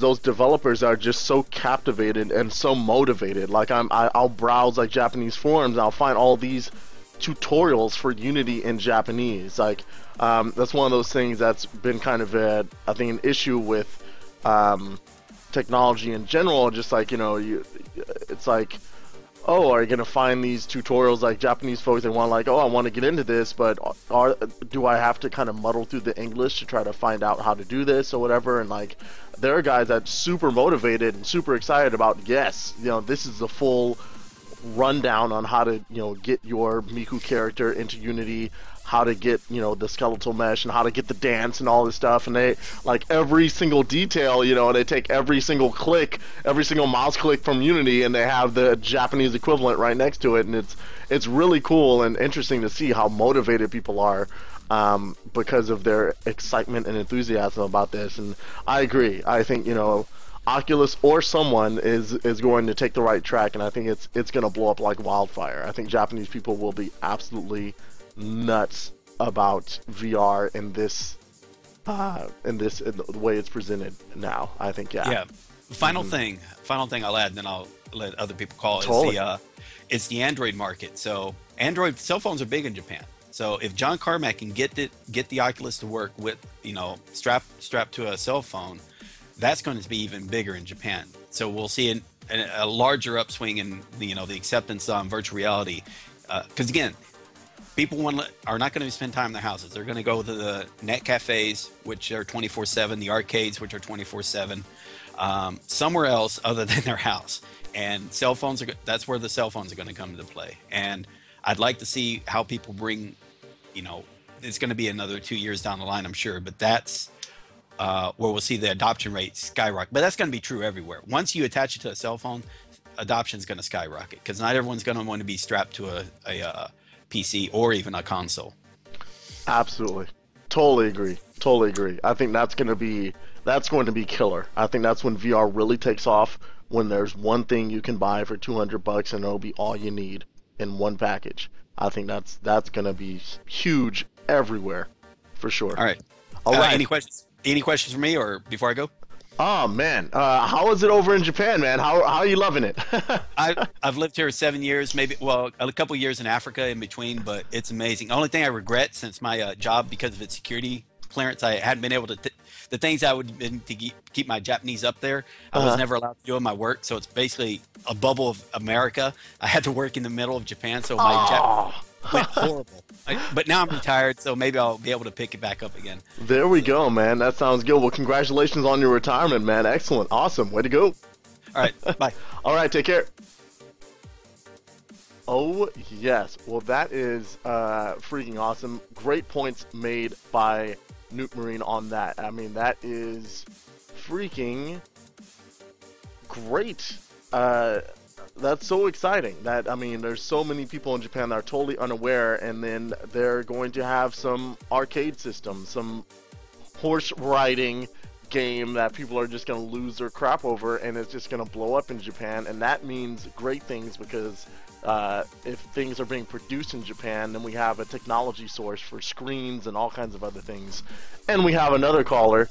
Here we go. Thank you for calling TalkVR. This is Cymatic, Bruce. Hey there. What's up, Dubs? I gotta get comfortable here. Okay. Yeah. I just want to jump off that last thing, because I was actually gonna call in and talk about this when you finish the last topic, but it's mostly about arcades. And so, like, linking back to the last topic, I was gonna ask you, do you think there's a future for VR-arcade style businesses? So, like, that specialize in super expensive equipment and incredibly polished, top-of-the-line VR experiences? Yes. Yes, I think that's gonna work. I was so excited to hear about VRcade. I hope that does very well. I hope that blows up, dude. I think because you have all of these things, right? It's like, you know, there's some of these amusement places, like original arcades. I'm gonna take it back to just arcades in general. I think we need to start there. So start at the beginning. Start at the beginning. So the original arcade, right? In the majority of places, the arcade, the coin-op machine, the pinball machine, it was something that was low maintenance, that you slapped in the corner of your bar, or that you slapped in the corner of your pizza place, or your convenience store, 7-Eleven, whatever. Or if you made a whole business out of it, you just slapped a whole bunch of them in there, and it was you, and maybe you hired one guy, or you had your son or your nephew or something help run it, and it was dark and it was seedy, and the games weren't as such where they required a lot of precision. Things worked mostly, and that was the business model that the original arcades in America were built on, right? Yeah, granted, yeah. All right, so you move into a more modern era, and the arcade machines get more and more complex, because the home video game experience is getting more and more complex, right? Yeah. But you have these guys that built their business model on slapping a machine in the corner and collecting quarters, not doing any maintenance, not really caring if it works or not. It's just like, I'm just going to sit this thing here. And I think that's what's led to the decline of arcades in a lot of cases, where it's just, you know, there's not any care. And it's because they're... It's because I was just gonna say it's because it to me it seems like they're mixing these low maintenance, low power arcade machines with what they're attempting to replicate something better than the home experience, but they can't put all their effort into that kind of experience. So they're left with a mix of both that they don't give their full attention to either one. True. And that's what ends up happening. And I can contrast that to the experience I had when I went to an arcade in Japan. Like, not only were the games diverse, they had some technology that I had not seen in America, period. Like, they had this, like, card recognition, augmented reality, kind of like Eye of Judgment on the PlayStation I've 3. Seen stuff like that. Yeah, which is, like, really cool. But at the time, it was like, whoa, what is this? It was like, oh, my God. It was really great. And then on top of that, I mean, they had, like, a guy that was there that had, like, you know, the t-shirt of the place and a towel, and he was cleaning things constantly. It was clean, it was brightly lit, it was very comfortable, And as soon as anything was not working, he opened the thing up right there and fixed that thing within seconds. Like, he was like, oh, this button is broken? He had buttons in his freaking apron that he just replaced a button. And I was like, what? This is like... Well, it's well kept, it's well lit. What is this? I mean, real arcade? yeah. I was like, what is going on here? And it's like, it's such a difference. And it's like, you know, that it's just such an amount of care that's given to just the service and the environment. And there is an arcade, there's a place doing very well in Southern California called Round One. It's a place that's from Japan, and they've gone there, they've got bowling, they got the bar, they got the darts, they got an amazing arcade in there that's well taken care of. Very cool. And it's very, very cool. And yeah, so I think that it's definitely possible. I think if they set it up like a VR place where it's like a laser tag place, but it's really like a lot of care given to the experience, and you know, you have leaderboards or something, and you have a membership, and you have all of these things that are really going to tie people into that experience and make people want to come back again and again for more as well. Well, hopefully we'll get some of that coming over to America, because somewhere where arcades are already so popular, you know, I was talking last week about how I thought that all these extra things that make VR so much better are going to be a niche market for individual buyers. A business that can take all these things and put them together and put their own custom tracking on everything and put you in a place to do your business and do your specified games, it's going to be successful. But because there aren't any arcades, I don't know how many of those we're going to see here. Yeah, it's really one of those things where I think it's going to be some more. I think I've heard about Round One opening up a new location somewhere in Northern California. I don't know exactly where, but I'm excited. Like, I'm excited to see some Japanese style stuff come over here and just see some new businesses like VRcade in Seattle. I'm looking to see some other... I can actually get to that one. Yeah, I'm like, I will go up there. I will go to Seattle to check out VRcade, dude, because, yeah, I mean, I know there was like a laser tag place in Santa Cruz. I think it actually, I don't know if it's still there. It might have just went down, but it was doing well for a number of years because they had like all of these different simulations. They had leaderboards. They had all this stuff. They just got creative. They didn't just have a bunch of laser tag equipment and have the same thing over and over and expect people to keep coming. It's something you can't do at home, pretty much. It's just that's why you go to an arcade. Exactly. Something you can't do at home, and it continues to be exciting, and they refresh it. You know. Yeah. Mm-hmm. Just to go back to get away from the arcade stuff, I guess. Just go back to talking about, I guess, Japanese development. Well, not like a big fan of the super anime style myself. I don't think it's appropriate to castigate like the entire development community based off of the choice of the few demos we've had to get some fame, and they fall under the stereotype that we have here, and that's basically what Palmer was talking about in his responses on Reddit. Mm-hmm. And so obviously we're going to see some more stuff coming out of there when they get the dev kits and the dev kit 2s, but I want to see it come out of there because they say that the language barrier prevents us from seeing a lot of the really good stuff they're making, and if they're making it, they're also trying to keep it a little bit held back until they polish it up a bit more. And if they're going to start releasing some cool demos, I'm going to have to start brushing up on my Japanese, you know what I mean? Oh, you know it. You absolutely know it. I mean, you could check some stuff out, man. Let me see. This is the place to go. There we go. Is that the site? Did I type it in right? I'm ready to write it down. Excellent. Get ready. So this is the place you want to go, man. Bowl roll. Bowl roll. There we go. It's like a bowl, like cereal you have in a bowl. Oh, there we go. Roll around the ground. .net.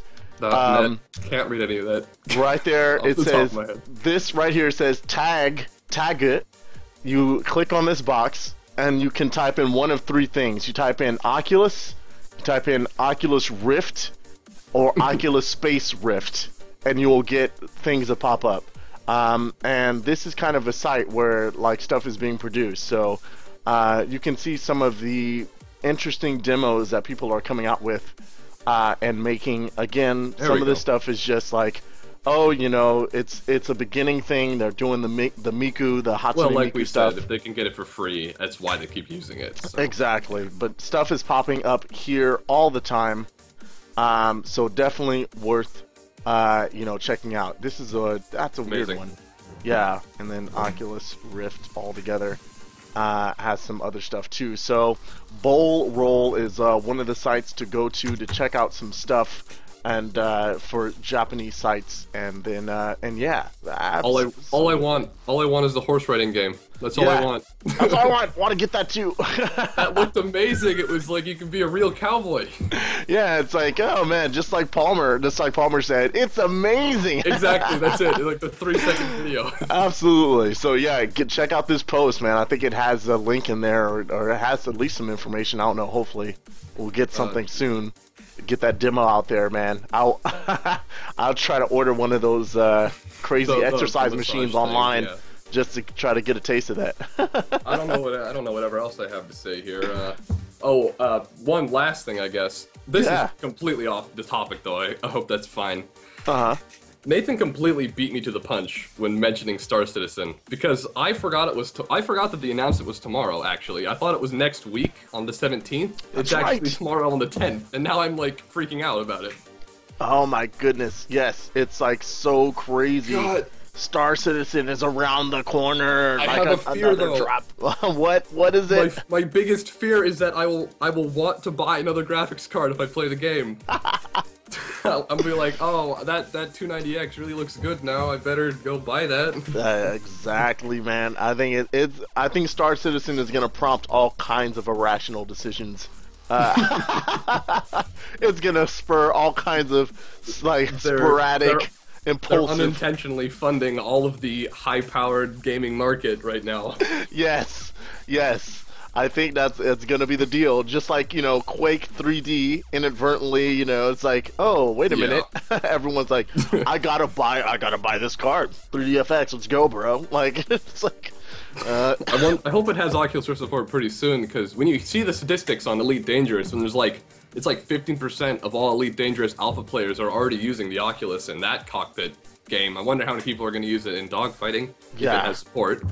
Oh my goodness, that's so freaking exciting! Like, and then try running it at 90 FPS. Oh my goodness, I don't know what you're gonna need to do that. That's just out of control. Anyway. All right, thanks for calling, Des. That's all I got. See you later. All right, man. Have a good one. You too. All right. Micah has been patiently calling. Sorry, man. All right, here we go. He's finally in there. He's finally back. Sorry. Oh no. There we go. I had full screened you for a second. Hey, what's up, man? What? Why am I full screen? There you go. What's happening? What do you got to say on this stuff? You guys were talking about the arcade effect, you know. Yes. I live in a college town, and I've been planning on building this VR arcade / VR cafe for a while now. And I think that the fact that you have these college kids that probably, I don't know how many percent of them are into gaming, but you know, you got the gaming aspect of VR and whatever other aspect of VR, they're probably going to be interested. So if I can get downtown, and there's a lot of college kids walking through, there's a lot of bars, you know, people walking down, you know, it's going to spread the word. So basically, absolutely, I'm planning on starting up a VR arcade, and I want it to be, you know, just like a family type deal. Not really like, oh, it's all like family style, whatever it is. But not super family style, right? Bring your 5-year-old. No. Because it's probably going to be after I get home from work, and you know, the bars are open and people are coming in. But I think it would be a good hit because, you know, if you get all these people coming in, you get people experiencing it. You have this place that's like an arcade, but it's not an arcade. It's a place where you walk in, you can get your card. It can be, you know, this is your settings. You swipe it, bam. Okay, go to your station. Here's your station. Bam. Here's what you want to play, whatever. You know, you can do all kinds of stuff in there. I think that would be an awesome thing for college students. I mean, dude, yes. I think now, you know what? If I were to make this business, I think it would be a lot like that. I think I would model it on there was these old places that were called virtual worlds, and it was basically like the BattleTech Mech Warrior type thing, but it was a similar thing. You had a card. It was like a membership. It like stored all your stats, your settings. Yeah, it had your settings and your stats and stuff. It was great. And then you would get inside of a pod, and the pod would have working switches, like all of That's like what Nate was talking about. Yeah, it was so awesome, dude. It was just like it had like the 2 joysticks, and that controlled the mech, and then you would like flick switches on the top, like you could see like a view screen was like looking out of this like your mech's like body or whatever, and then you'd like battle your friends and stuff. And there was a couple different game styles, but I think something like that in VR could work. Exactly. So awesomely. What about this based on Steam? So you get Steam, they have a partnership program, and you can have these certain games and whatever, and you got Steam, you got whatever games, whatever developers want to be involved in it. I mean, this could be huge. It's a college town, and you have thousands and thousands of people walking through every day. Yes. There's 3 bars located nearby. People would be all over it. I mean, why not? Such great business. I mean, you put like you have your glass displays. Have people doing VR right in front of the windows. People are walking by like, oh, what, bro, what? It's like so good. I mean, if you just had freaking like Elite Dangerous, Star Citizen, and Eve Valkyrie. Plus this. Oh, plus got the hookah going on. Oh, what is this? Oh, what is he doing? What is he doing? I gotta open the box. Oh my! Oh, the box is empty. Oh my god. Okay. What is this? Oh my goodness! I have no idea what that is. What is that? Vape. This guy's doing something over here. Love the vape. Oh my god. Okay, I'm trying to get people to quit smoking. I like vaping. I'm not trying to but I think if you had a VR arcade in a central area, people would come and they would love it. And I think if it's concentrated in a college town, it would be just amazing. And if they had a card, they could just go swipe. They had all their settings set up, send them to their station. They get in their station, they can choose whatever game they want to play. Bam! I'm digging that. I like that place. I think I would be making that place if I had the backing. That would be happening. And a vape station. Oh my god. All right. My guy, I got another caller coming on, but thanks for your input, man. Appreciate it. All right. Oh, we've got Chris calling in. Oh, yeah. What's going on, man? Hey, how's it going? Can you hear me? Doing pretty good. Thanks for calling TalkVR. What do you got to say? What are we talking about here? Well, I want to touch on, because this is kind of a hot topic, with the game center and the VR center and whatnot. I used to actually run my own gaming center for about 6 years. Oh, man. I had 5 different stores. They were all hooked up via VPN and holy crap. Yeah, and it was a lot of fun for those 6 years, but of course, it's not the kind of business you want to be in when hard times kind of hit, in 2008 when the economy crashed and the kids don't have the allowances and stuff, So I kind of warn against that, like people who want to kind of get involved in this. It's a lot of fun. I got to say it's a lot of fun, but and technology is a funny thing because it costs a lot for all these machines, upkeep, and then there's upgrades along the way. So you gotta have a certain amount of machines to make a certain amount of money back. Like, I would make something like I think it was around $13,000 a month, but it would cost me almost 10 grand to run it. Yeah. So I mean, you gotta factor all that stuff in, and I got involved in it fairly early on before MMOs really took off, right before WoW and whatnot. Mm-hmm. When WoW hit, I lost a lot of customers because they stayed at home and they got addicted to WoW. And I think that would be something to guard against in a virtual reality arcade, because I think although you could probably give a much better experience, you know, based on your equipment, I think most people would opt to stay home and game in the metaverse with their friends. Yeah, I think that's a great point. I think if you're talking about the long term, you know, it's like, hey, you start a business right now, even if it's the hotness and everyone loves coming to your place. Once there's consumer unit 2, consumer unit 3, it's all in the package. You got the whole metaverse things going on. It's going to be like the same story all over again. They're going to have an experience at home that's going to be comparable or even better and more convenient than coming out to your location and paying you money to have an experience, right? Yeah, that's the key. Just that they can stay at home and have those experiences, you know, that kind of come close to whatever it is you can match. That makes it a very risky type business. So, you know, people who want to get involved in that, I would just kind of, you know, give them that kind of, maybe in the early stages now, because VR is very early and it's going to take a while to get adopted to the masses. If I was going to do the business again, I would get in early. I would have a 5-year plan and then get out, you know, keep it small, keep it all, and then get out, you know, so to speak. Absolutely. Great advice. I appreciate that perspective. That's a very smart move. Forward thinking. Thank you very much, man. Appreciate it. Yeah, no problem. All right. Have a good night. Cheers. All right. Cheers. Fantastic. All right, folks. It is now midnight. I've been on for 2 hours, and I am keep it small, keep it all, and get out. I love that. That's a great mantra. So for right now, I think I'm going to keep it small, keep it all, and get out myself. This has been nuts. This has been some great conversation.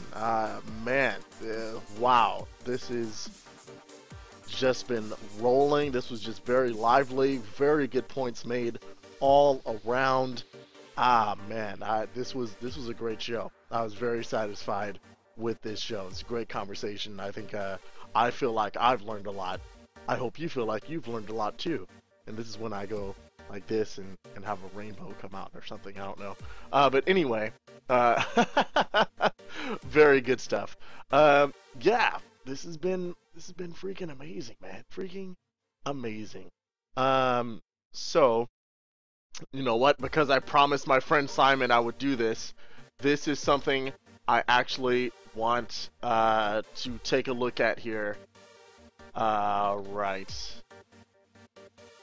I want to get some feedback on this thing. All right, so here we go. This is the last thing we're going to show. This is about a Kickstarter. It's made its goal. But let's take a look at this thing. It's basically called the Nunchuck. It's a cable management system. It's kind of like a strip that has some magnets inside that can like hold wires to your shirt or to anything, and you can wrap them up in there.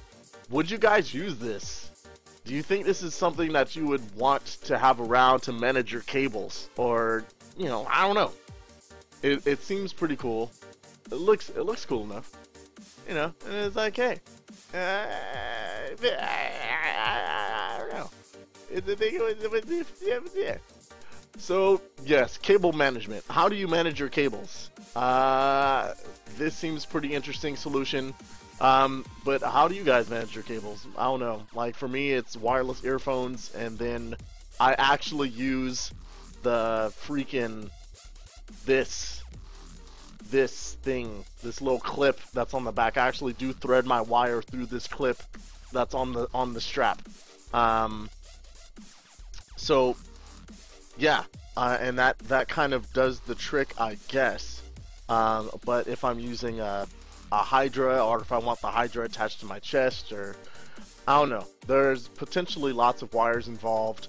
We're looking at only one wire coming off the DK2, yes, but it has another connector on the front, the mystery connector on the front there of the DK2 that we don't know what it's for yet, which is got a lot of questions.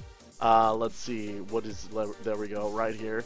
This port that's on the DK2. What is this for?